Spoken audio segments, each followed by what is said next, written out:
अस्सलाम वालेकुम। इलेक्शन हो गए, जिसने जितना जोर लगाया उसे उतना हिस्सा भी मिल गया। अब जोड़ तोड़ और भाग दौड़ का वक्त है। स्प्लिट मैंडेट के बाद सभी जमातें इख्तिदार की दौड़ में शामिल हैं। सियासत अपने उरूज पर है। हुकूमती केक में हर जमात अपना हिस्सा बड़े से बड़ा करने के लिए हाथ पांव मार रही है। अपना सियासी वजूद कायम रखने के लिए पीटीआई प्री इलेक्शन की तरह पोस्ट इलेक्शन में भी सबसे आगे दिखाई दे रही है। इमरान खान जेल में होने के बावजूद अपने ऑफिशियल और वेरीफाइड अकाउंट्स के जरिए आवाम से भरपूर राबते में हैं। आर्टिफिशियल इंटेलिजेंस के जरिए इमरान खान के बयानात पीटीआई सपोर्टर्स तक मुसलसल पहुंचाए जा रहे हैं। 9 मई के बाद रुपोश रहनुमाओं के मंजर आम पर आने का सिलसिला भी शुरू हो चुका है। आज सेनेट का धुआंधार इजलास इसी बात की गवाही दे रहा है कि पीटीआई रहनुमाओं के सॉफ्टवेयर्स अपडेट होने की बातें महज बातें ही थी। वो आज भी, जी हां, आज भी अपनी पार्टी और अपने लीडर के साथ डट कर खड़े हैं।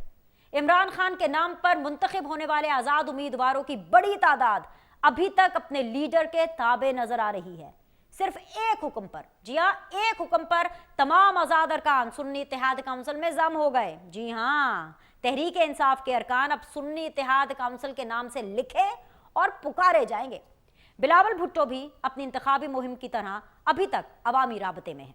ना सिर्फ मीडिया को वक्त दे रहे हैं, बल्कि सिंध, बलोचिस्तान और वफाक में हुकूमत साजी के तमाम तर मराहिल में शरीक भी हैं। और तो और सियासी माहौल गर्म देख करके अरसा दराज से गायब पीर पगारा साहब भी मैदान में आ गए हैं। वो वीकेंड पर सिंध में मुबैना धांधली के खिलाफ एक बहुत बड़े एहतजाजी जलसे से मुखातिब नजर आए। तमाम सियासतदान नजर आ रहे हैं, बस एक लीडर है, जी हाँ, एक लीडर है जो मुकम्मल गायब है। तमाम कौमी रहनुमा खा जेल में हों या बाहर सियासत में अपना भरपूर किरदार अदा कर रहे हैं, सवाए एक सियासतदान के। जी जी, वो ही सियासतदान जिनको उनकी पार्टी ने वजारत उज़्मा के नाम पर पाकिस्तान वापस बुलाया, 2-4 जलसे कराए और इलेक्शन से ठीक 2 दिन पहले तमाम अखबारों में वजीर आजम बनवाकर प्रैंक भी कर दिया। वो ही नवाज शरीफ इलेक्शन नताइज से इतने मायूस हुए कि सियासी मंजरनामे से ही गायब हो गए। जेल के एक कैदी से पूरा इलेक्शन हारने का सदमा इतना गहरा है कि अभी तक नवाज शरीफ आवाम और मीडिया का सामना करने को तैयार नजर नहीं आते। सीधी बात बीनर सलीम के साथ में इस वक्त हमें ज्वाइन किया है वेरी ऑनरेबल शौकत बसरा साहब, पाकिस्तान तहरीक इंसाफ को रिप्रेजेंट कर रहे हैं। इसके अलावा अली गौहर बलोच साहब हैं, नून लीग को रिप्रेजेंट कर रहे हैं। आमिर पीरजादा साहब हैं, रहनुमा हैं MQM पाकिस्तान के। तीनों मेहमानों को मैं खुशामदीद कहूँगी। सबसे पहले तो मैं अली गौहर बलोच साहब आपसे इस शो का आगाज़ करना चाहती हूँ। मुझे अफसोस हुआ कि आप इलेक्शन हार गए, लेकिन कोई बात नहीं, हार जीत तो सियासत के खेल का हिस्सा ही है। लेकिन सर, हारने के बाद भी मुझे लग रहा है कि आप लोग जो है कुछ सीख नहीं रहे हैं, क्योंकि हारने से पहले भी नवाज शरीफ साहब 188 से बाहर नहीं निकल रहे थे, कोई 5-7 जलसे किए।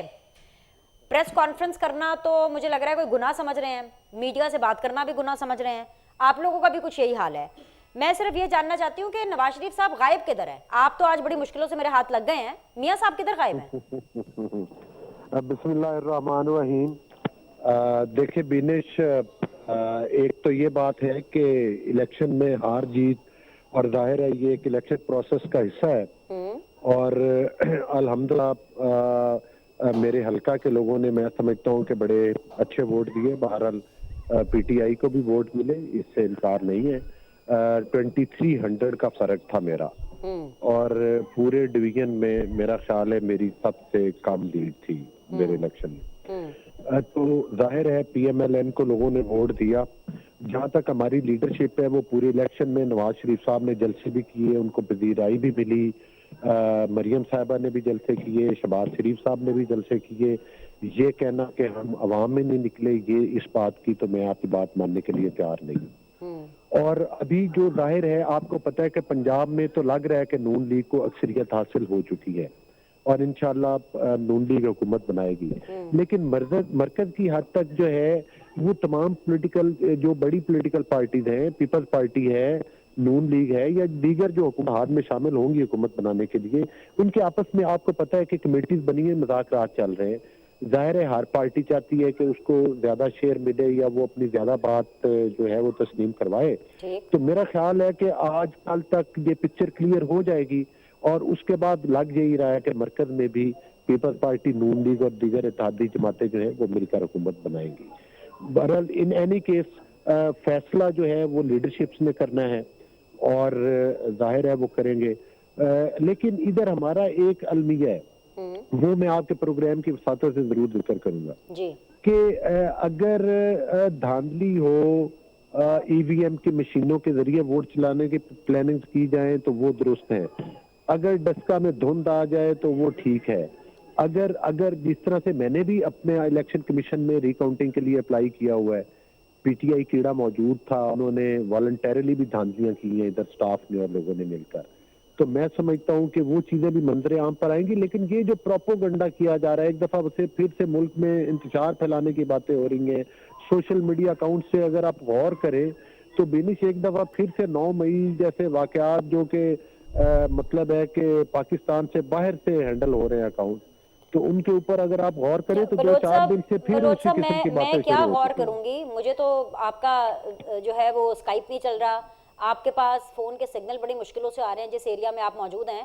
तो खैर आप तो किसी दूर दराज इलाके में हैं, मैं लाहौर शहर की बात कर रही हूँ, यहाँ पर मेरा ट्विटर नहीं काम कर रहा और मैंने इसीलिए पूछा कि भाई नवाज शरीफ साहब किधर हैं, कि चले कोई और बात नहीं करनी, ट्विटर की बंदिश की ही मजम्मत कर दें, सोशल मीडिया की ही मजम्मत कर दें, वो इस्तेमाल नहीं करते होंगे, उनके जो लंदन से मेहमान आए हुए हैं, जो पड़ोने हैं उनके, जो सारे आसपास उनकी टीम है, वो तो इस्तेमाल करती है ना, वो तो सोशल मीडिया के बगैर नहीं रह सकते, वो भी इस्तेमाल नहीं कर रहे। आपका कथारसिस मैंने सुना सर आंखों पर, बिल्कुल 23,000 से आप हार गए, अफसोस हुआ, हार जीत तो खैर अगेन हिस्सा ही है, लेकिन सर 2300 से, ठीक है 2300 से, I stand corrected sir, I stand corrected, 2300 से आप हारे हैं सर। लेकिन मुझे लग रहा है कि ये हार का गम बहुत ज्यादा है, हार का बोझ भी बहुत ज्यादा है, क्योंकि हार जो हुई है ना वो जेल में बैठे इमरान खान साहब और उनके खिलाड़ियों के हाथों हुई है आपकी। तो मुझे लगता है ये यही बोझ है जिसकी वजह से आपके फोन भी नहीं मिल रहे, हमारे ट्विटर भी काम नहीं कर रहे, मियां साहब भी बाहर नहीं आ रहे, मरियम नवाज साहिबा भी बाहर नहीं आ रही, मरियम औरंगजेब साहिबा भी बाहर नहीं आ रही हैं,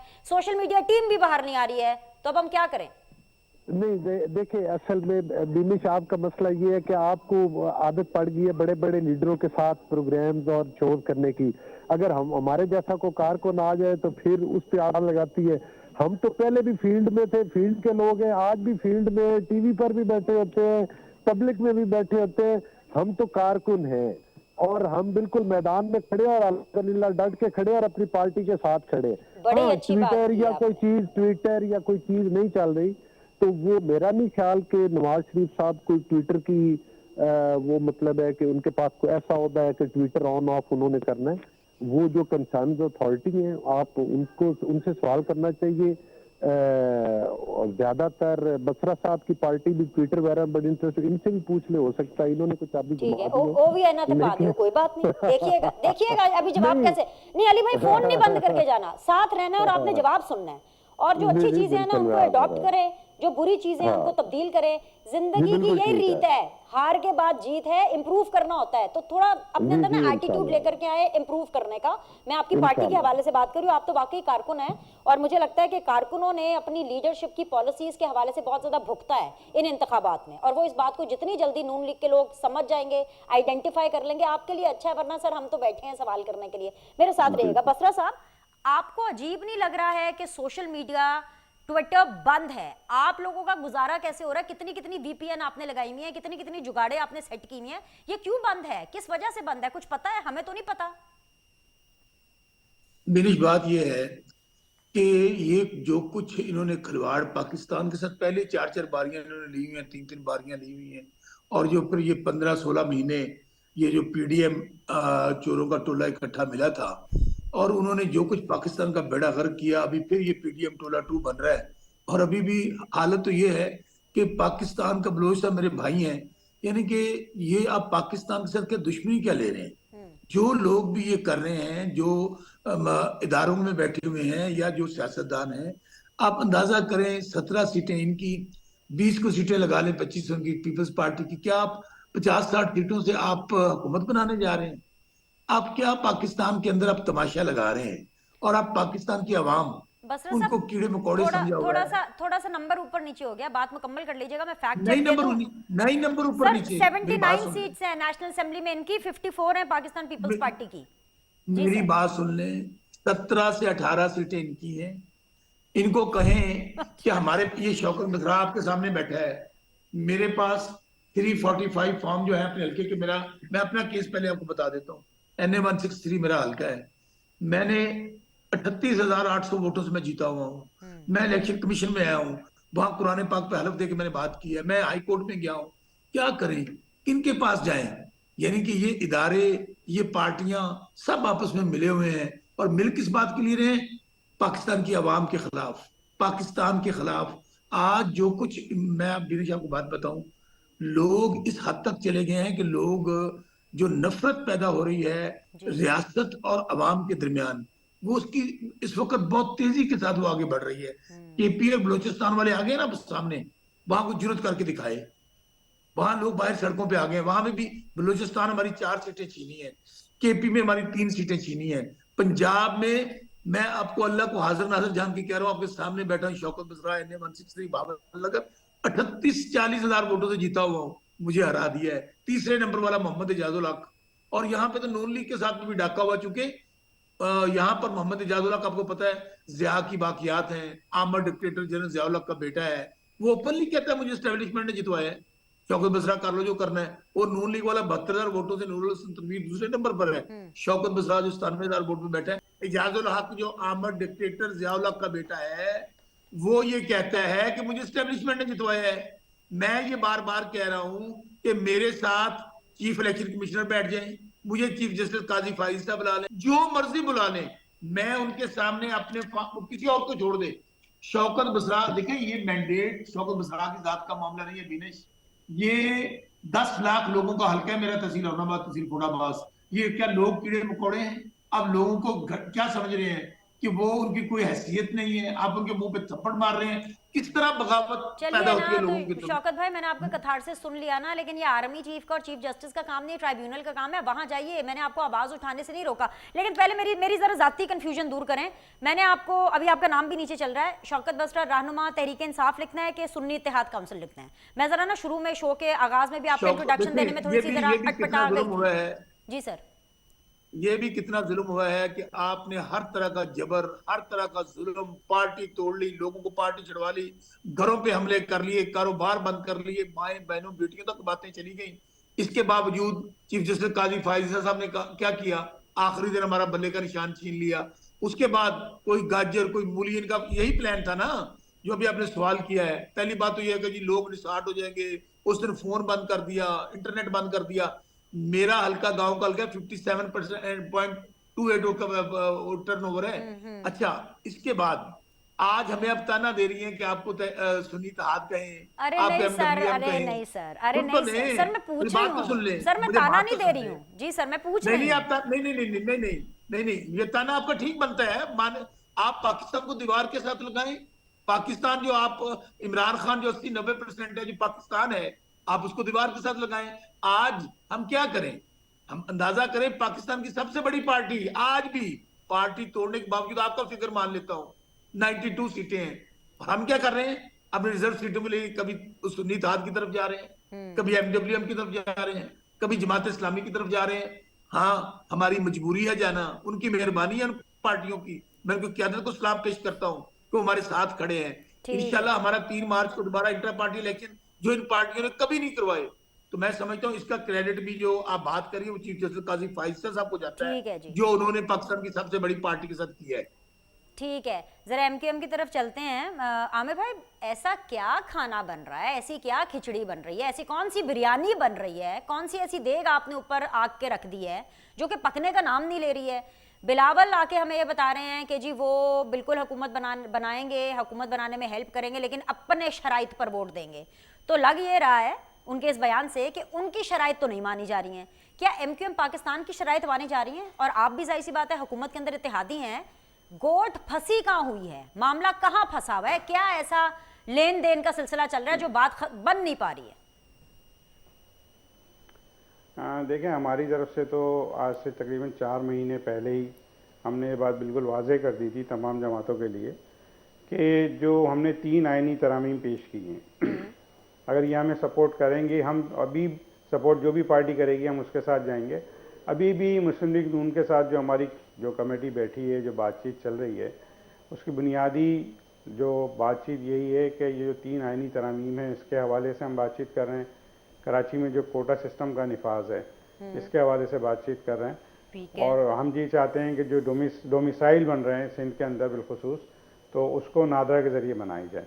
ये हमारी 3-4 बुनियादी बातें हैं। अभी हम कोई किसी भी तरह की हुकूमत साजी या मिनिस्ट्री के हवाले से हम बात नहीं कर रहे हैं। अगर ये हमें एग्री करेंगे, हमें यकीन दहानी कराएंगे कि आईनी तरामीम में हमारा साथ देगी नून लीग और हमें डोमिसाइल वगैरह के मामलात में हमारा साथ देगी, तो हम उनके साथ जाएंगे, वरना तो सबके लिए ओपन है, दरवाजे खुले हैं। ठीक है। और ये पीपल्स पार्टी और पीएमएलएन के बीच में क्या पक रहा है सर? तो ये तो अब देखें, कोई उनका नुमाइंदा बताए ना, वो ज़्यादा बेहतर रहेगा ये बात। नहीं, यानी कि आपको बिल्कुल कुछ नहीं पता? नून लीग के तो नुमाइंदे मौजूद हैं हमारे पास। नहीं, वो तो सर मैं उनसे पूछ ही लूंगी, लेकिन मैंने कहा आपसे भी खबर देखें, बिल्कुल जी पता तो है, लेकिन मैं चाहता हूँ कि आपके पास फर्स्ट हैंड इन्फॉर्मेशन आए। आप अगर उनका नुमाइंदा तशरीफ रखते हैं, नून लीग के तो नुमाइंदे तशरीफ रखते हैं, तो उनसे आप दरख्वास्त करें, वो क्या कहते हैं बताएंगे वो आपको। ठीक है जी। शौकत बसरा साहब, आपको चैट जी जल्दी से, मुझे ब्रेक पे देखिए, जाना है मैं अभी आपने कहा कि एमक्यूएम के नुमाइंदे जिनके पास एक सीट नहीं है, मैंडेट नहीं है, आप उनको अवाम का नुमाइंदा कह रही है। कराची से 17 सीटें हमने जीती हुई हैं। ये इन्होंने कहीं 10,000 वोट लिया है। हमारे वो आलमगीर साहब 1 लाख वोट है और इनको उनका 11,000 करके बाकी इनको डाल दिए गए। अभी आप नून लीग की बात करें, इसलिए मैं कह रहा हूँ कि या इन बसरा साहब, जमातों ने आपने दिल पर ले लिया है नताइज को। मुझे तो आपका जो सदमा है वो समझ नहीं आ रहा। मतलब आप बहकी बहकी बातें कर रहे हैं। 17 सीटें उनकी, आप कह रहे हैं कि वो भी आपकी है सर, तो ट्राइब्यूनल पे जाइए सर। एक सीट नहीं है। आमर साहब मुझे बात करने दीजिए। एमक्यूएम की एक सीट नहीं है। एक मिनट सर जी, सर जी एक मिनट। खैरात में दी गई है सर जी, एक मिनट। कल को आप कह देंगे कि इमरान खान साहब जेल में नहीं है, वो अडियाला जेल में नहीं बैठे हैं, वो कोई और बैठे हैं, वो आजाद हो गए हैं, तो मतलब ऐसे थोड़ी होता है कि लोग मान लेंगे। मुझे ब्रेक लेने दें। मुझे लगता है कि आप ये कोई लंबी एक लिस्ट खोलने वाले हैं, एक लंबा कच्चा चिट्ठा आप खोलने वाले हैं। इसको ब्रेक के बाद आकर के डिस्कस करते हैं। Will be back shortly.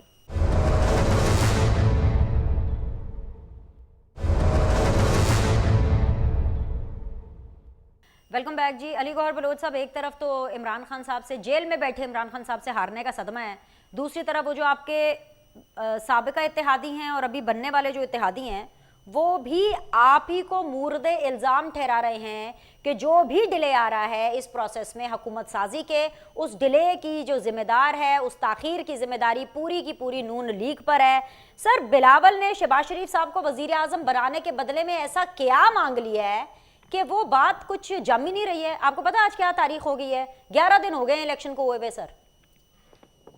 देखिए, बात ये है कि तमाम पॉलिटिकल पार्टीज हैं और जाहिर है कि ये फैसले कोई आनंद फानंद नहीं है कि एक ही जी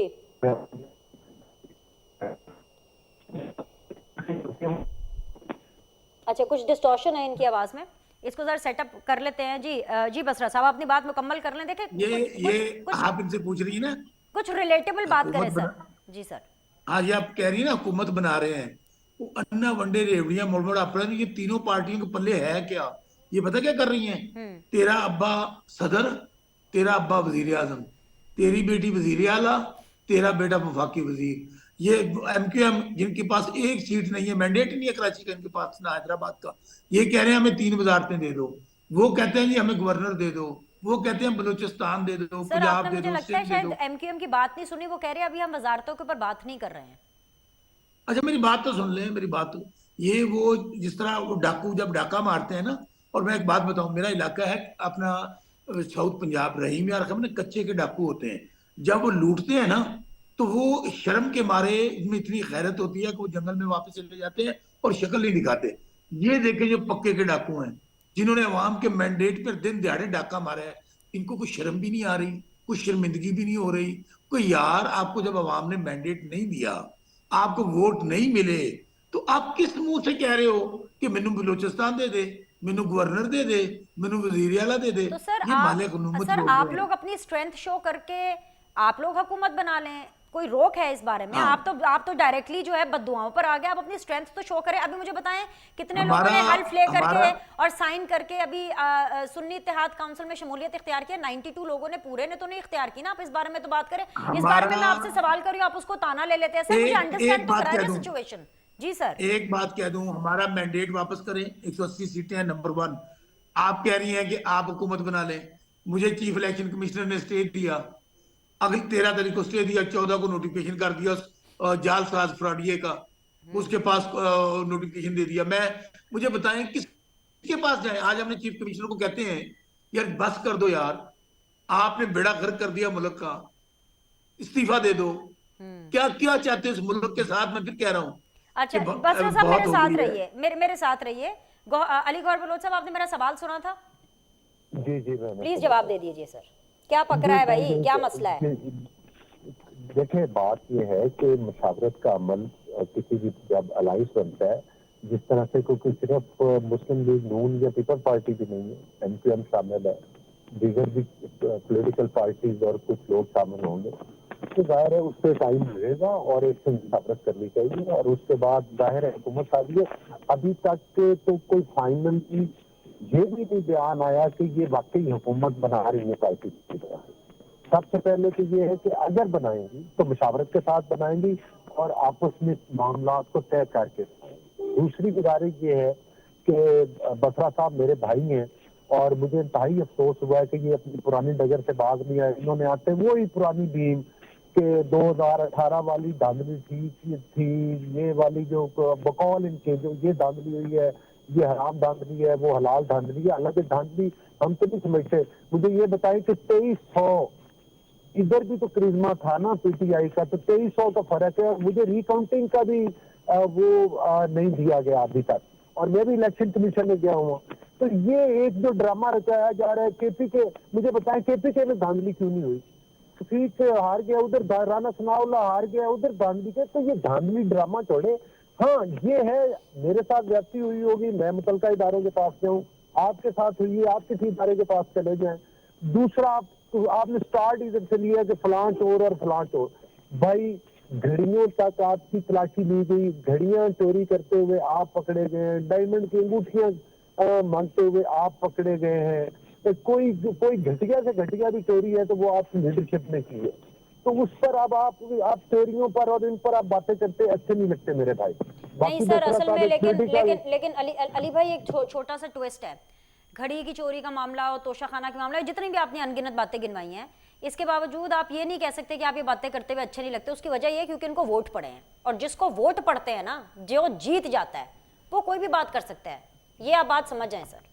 जी अली भाई कंटिन्यू करें। नहीं, मतलब है कि बसरा साहब जीत गए और जो जीत गए वो बात है, मैं समझा नहीं आपकी बात, मुझे प्लीज एक्सप्लेन कर। सर इलेक्शन में पीटीआई जीती है ना, 92 है उसका नंबर इस टाइम पर। मतलब बसरा साहब का नंबर आप देखेंगे या अली गौहर साहब का नंबर, वो गौहर खान साहब का नंबर देखें, वो तो 100 से क्रॉस कर रहा है सर, लेकिन 92 तो है ना। तो जाकर गवर्नमेंट बनाए ना, वो 50 तो अभी तक शामिल है किस पार्टी में? सब बताएं मुझे, इनकी पार्टी का नाम क्या है और उस पार्टी में कितने लोग हैं?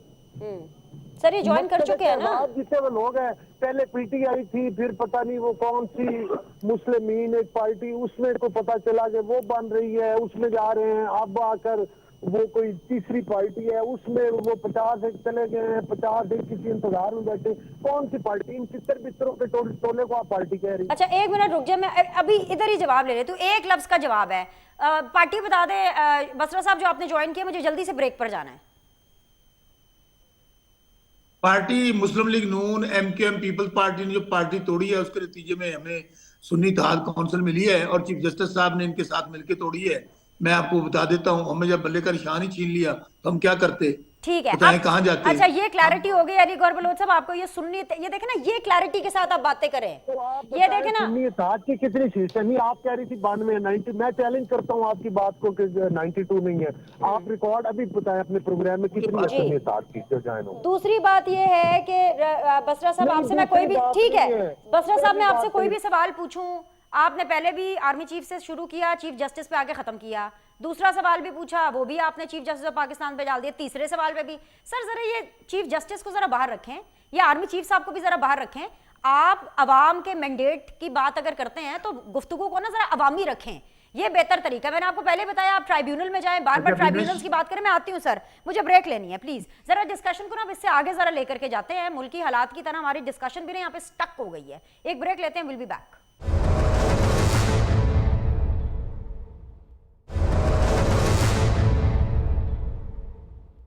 वेलकम बैक जी। आमिर पीरजादा, अली गौहर बलोच और शौकत बसरा साहब मेरे साथ मौजूद हैं जी। आमिर भाई, आपको सिचुएशन का कुछ अंदाजा है? मतलब ये तो आपके भी 17 सीटों को चैलेंज कर रहे हैं इन्होंने, तो खैर पूरी की पूरी 17 ही चैलेंज कर दी है एटलीस्ट मेरे शो में। मुझे ट्राइब्यूनल का नहीं पता, लेकिन मेरे शो के अंदर वो कह रहे हैं कि 0 अंडा मिला आपको इस इलेक्शन में, वो आपकी 17 सीटों को नहीं मारे। मैं आती हूँ शौकत बसरा साहब, आती हूँ, जरा आमिर साहब का भी रिस्पॉन्स ले ले। मैं आप ही के पास आऊंगी सर। 45 दिखा दें। जी जी सर, मैं आप ही के पास आ रही हूँ। अच्छा बात तो सुन लेना उनकी। जी सर, जी आमिर भाई। जो मैं लेकिन असल में एक झूठ और मुसलसल झूठ पीटीआई का वतीरा है। ये कहते हैं कि कराची से 17 सीटें आपने जीती हैं। कराची से तो हमने 17 सीटें जीती नहीं, कराची से तो हमने 15 सीटें जीती हैं। बाकी जो आपका मैंडेट है वो कहाँ चला गया, वो कौन ले गया? और बात ये है कि फॉर्म 45, भाई मेरे पास तो 2018 के भी फॉर्म 45 हैं, जिसमें मैं 7000 वोटों से जीता हुआ हूँ। 2300 से मुझे आपने हरा दिया उस वक्त 2018 के अंदर। ये जो 234 हल्का है मेरा, ये 241 होता था। मेरे पास 2018 के भी फॉर्म 45 है, मेरे पास 2013 के भी फॉर्म 45 हैं। फॉर्म 14 होता था उस वक्त खाली। मेरे भाई आज के भी फॉर्म 45 हैं। आज हम जो यहाँ बैठे हुए हैं, आवाम में जा रहे हैं, लोगों में निकले हैं, कोई मुंह छुपा के घरों पे नहीं बैठ गए, सिर्फ टीवी शोज़ के अंदर नहीं आ रहे हैं, आवाम के अंदर मौजूद हैं, लोगों के पास जा रहे हैं। लोगों ने हमें वेलकम किया है। लोगों ने जो आपकी नाकिस कारकर्दगी थी, आप पूछे ना हल्कों में आके कराची में, आपको ये तो पता है कि आपने जो सोशल मीडिया पे सुन लिया, जो आपके व्हाट्सएप ग्रुप में चल गया, वो तो आपने बता दी बात। आप इंडिपेंडेंटली आए ना, आप सियासी वर्कर हो शौकत साहब, मैं आपको बहुत अरसे से जानता हूँ, आप एक अच्छे सियासी वर्कर हैं। आप एक इंडिपेंडेंटली आ जाए कराची। जो 14 आपके लोग जीते थे पिछली बार, उनके हलकों में चले जाएं। उन्होंने क्या किया ये देख लें। क्या इमरान खान साहब ने उस ज़माने में जो फंड्स दिए वो देख लें। तो प्लीज़ ये सारी चीज़ें देख लें और इसको मद्देनज़र रखते हुए बात करें। सारे जितने भी उम्मीदवार जीते हैं वो यहाँ पे उन्होंने भरपूर मेहनत की है, अपनी कैंपेन चलाई है, और ये माजी में एक ही बार तो हम हारे। ठीक है आमिर भाई, 88 से लेके आज तक हमारा ही मैंडेट था जो हमें वापस मिला अभी। ठीक है। अच्छा आमिर भाई, एक चीज मुझे क्लियर कर दे। मैं आती हूँ बसरा साहब आपके पास, आप ही इसको रिस्पॉन्ड कीजिएगा। लेकिन आमिर भाई, अभी अली गौहर बलोच साहब ने बताया कि भाई ये भी फाइनल नहीं है कि हुकूमत यही लोग यानी पीपल्स पार्टी नून लीग ही मिलकर के बनाएगी। क्या आपको भी ये लग रहा है कि अभी भी at this point of time भी ये फाइनल नहीं है कि हुकूमत यही लोग बनाएंगे जो कि आपस में मुज़ाकरात करें? आपके पास ये इन्फॉर्मेशन है? क्योंकि अली गौहर बलोच साहब ने शकूक शुबात डाल दी हैं। जी देखें, जो सबसे बड़ी पार्टी तो इस वक्त शौकत बसरा साहब की पार्टी है, और वो अभी तक किसी भी पार्टी से, देखें जो हाउस है वो नंबर्स पे चलता है। बिल्कुल, दोनों मेरे सीनियर बैठे हुए हैं, वो अच्छी तरह जानते हैं। तो कोई भी पार्टी है वो अलोन तो बना नहीं सकती। या तो इनकी पार्टी पहल करे, वो मुख्तलिफ जमातों के पास जाए, बातचीत करें, किसी तरीके से हुकूमत बनाए। अगर वो पहल नहीं कर रही है तो यही नज़र आ रहा है कि पाकिस्तान पीपल्स पार्टी और नून लीग के पास अपनी अक्सरियत मौजूद है, वो अपनी इसके साथ हुकूमत बना सकती है। और हमने अगर जो जिनके साथ जाना होगा, अगर हमारे मुतालबात जो हैं आइनी तरामीम के, वो अगर कबूल करेंगे तो हम भी उनके साथ जाएंगे। ठीक है जी। बसरा साहब, आखिरी 2 मिनट आप ले लीजिए। आप क्या रिस्पॉन्ड करना चाह रहे हैं कि मैं आपसे फिर मजीद सवालात करूं? क्योंकि मेरे बड़े सवाल है अभी। जी सर। दिनेश, बात ये है कि वाकई धांधलियां तो तमाम इलेक्शन में हुई हैं, but it's mother of all rigging. 2024 का जो इलेक्शन है, it's mother of all rigging. यानी कि इसलिए मैं कह रहा हूँ, मेरा चैलेंज है आमिर पीरजादा साहब को, कराची में कोई दिन रख लें, ये अपने फॉर्म 45 किसी चैनल पे, किसी अदालत में, किसी इलेक्शन में दिखा दें, हम इनकी बात मान लेंगे। दूसरी बात, अभी बात कर रहे थे गौहर साहब, हमें या इदारों से पीछे छुपना बंद कर दें।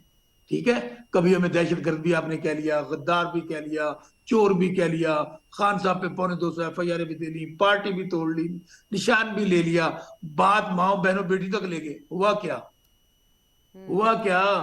धांधले कर करके मैं जो आपके सामने बैठा हूं, सुन तो नहीं, सिर्फ जीते नहीं है, इनको ये इस काबिल नहीं है कि अवाम में मुंह दिखा सकें। जहां से जीते हुए मैं चैलेंज से कहता हूं अवाम में नहीं जा सकते। आज सोशल मीडिया का दौर है। अब मैं अपनी बात करता हूँ, शौकत बसरा के पास फॉर्म 45 मौजूद है ना। हर गांव वाले को पता है कि यहाँ भी शौकत बसरा के कितने वोट थे, इजाजुल्लाह के कितने वोट हैं। इसलिए कोई पागल बनने को तैयार नहीं है। मैं बिनेश फिर कह रहा हूं, हमने अगर इन तीनों के साथ ही हुकूमत बनानी है तो साढ़े ना ही समझो। यानी कि नून लीग, एमक्यूएम, पीपल्स पार्टी, जिन्होंने हमारी सीटों पर डाका मारा अच्छा, है, ओके ओके, जिन्होंने बस हमारा बस बस मैंडेट साहब, चुरा। मेरे पास वक्त कम है। मैं जरा एक दो सवाल आपसे क्लैरिटी के लिए प्लीज पूछना चाहती हूँ, और इसको ताना ना समझिएगा, मैं जेन्युइनली पूछना चाहती हूँ। आप यकीन जाने पाकिस्तान की आवाम की तरह हम भी बिल्कुल क्लूलेस हैं कि व्हाट इज हैपनिंग। सर, हुकूमत का क्या फॉर्मूला बन रहा है? कुछ खबरें तो आपके पास भी होंगी ना। 92 लोग हैं आपके पास के, 92 नेशनल असेंबली की सीट्स हैं, तो खबरें तो होंगी। सर, क्या पक क्या रहा है, आप बता दें। मेरे से पूछा है? जी सर, आपसे पूछ रहे हैं। हम तो हुकूमत उस वक्त तक नहीं बनाएंगे जब तक हमारा मैंडेट वापस नहीं किया जाएगा। दूसरी, हम अपोजिशन में बैठने का फैसला कर चुके हैं। हम अपोजिशन में पंजाब में भी बैठेंगे, मरकज में भी बैठेंगे, और इनको तिगनी का नाच नचा देंगे। ये जो जाली मैंडेट लेकर हुकूमत बनाने लगे हैं ना, अभी भी मैं कहता हूं अक्ल और होश के नाखन लिए जाएं। इस तरह अफरा तफरी बढ़ेगी, इस तरह महंगाई पर बढ़ेगी, बेरोजगारी बढ़ेगी, क्योंकि अवाम साथ नहीं होंगे। एक ही तरीका है कि 70-80% अगर कौम इमरान खान के साथ खड़ी है, आप हमें हमारा जो मैंडेट चोरी किया हमें वापस कर दें शराफत के साथ। और दूसरा कोई तरीका ही नहीं, ना अवाम तस्लीम करेगी ना हम तस्लीम करेंगे। ठीक है। तो मुझे बताएं, इस इलेक्शन का आपने 70-80 अरब रुपया लगा दिया, क्या फायदा हुआ? किस तरह आप मुल्क को आगे लेके जाएंगे?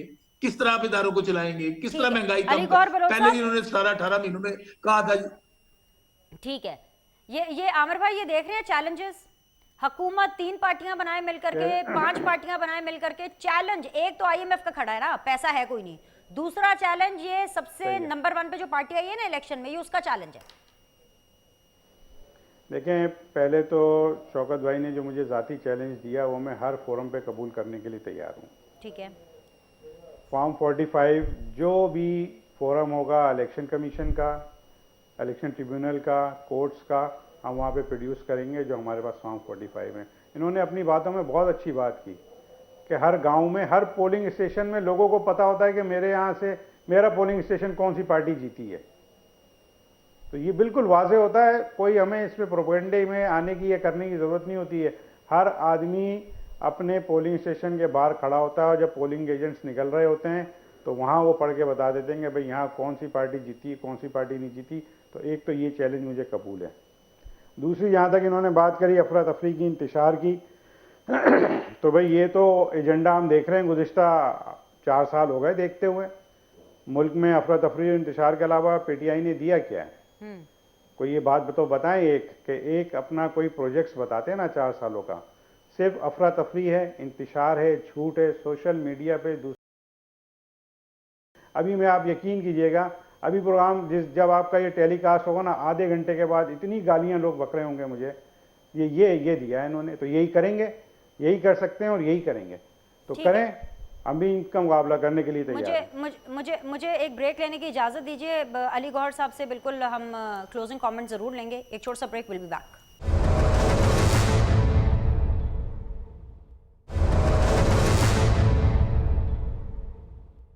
ब्रेक के बाद जी आप लोग को खुशामदीद कहते हैं। एक दफ़ा फिर से फाइनल राउंड ऑफ डिस्कशन है। अली गौहर बलोच साहब, चैलेंजेस अभी शो के अंदर ही पता चला, जिस चैलेंज के बारे में आप लोग को शायद इबाम होगा कि हुकूमत बना भी लेते हैं जैसे तैसे करके, मुश्किलात से। एक ये बहुत ही बड़ा जो आप माइलस्टोन अचीव कर लेते हैं हुकूमत बनाने का। उसके बाद तो जो पैसों वैसों के मामलात हैं, इकोनॉमी के मामलात हैं, वो तो अपनी जगह पर हैं, लेकिन ये पीटीआई वालों ने आपको सुकून का सांस नहीं लेने देना सर। तो इसकी भी तैयारी साथ साथ चल रही है कि उसके बारे में भी आपको कुछ नहीं पता? नहीं, देखे, बात आपने जो बड़ा शुगर कोटेड वर्ड यूज किया है, ये एक टोला है जो मुल्क में हमेशा अनारकी और इंतशार की सियासत करता है।